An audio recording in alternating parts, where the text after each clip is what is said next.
Hello everybody, welcome back to Blackburn in Tech. In this episode, let's go ahead and create a VLAN on this Cisco switch. As you can see currently, we are in privilege mode. You can see this because of this pound sign or hashtag, whichever you'd prefer, but that tells us that we're in privilege mode, so we can see our VLANs, we can see a bunch of things. There's a few settings you can make here, but not very many. Most of those you need to be in configuration mode in order to make. So in order to get access configuration mode, we need to go to Configure Terminal. And then from here, we'll hit Enter. And now you see where it says Config in parentheses. That's how we know we're in configuration mode.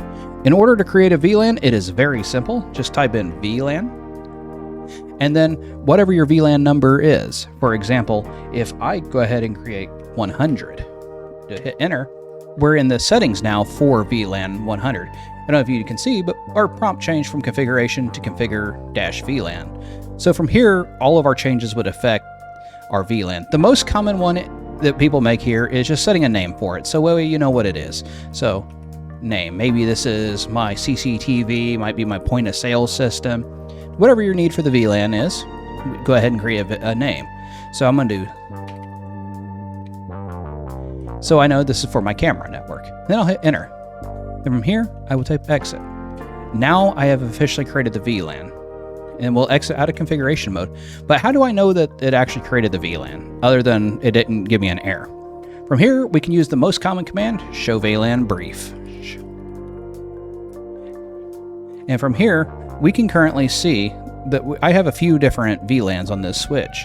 So one is the default VLAN that cannot be deleted, but it is best practice to remove all the ports from it. VLAN 10 is currently a part of my management network. And then VLAN 100 is the one we just created. So if we wanted to, we can assign this port to that VLAN, and it will only be able to talk to other devices within that VLAN 100. In order for it to talk further, it would need a routing process.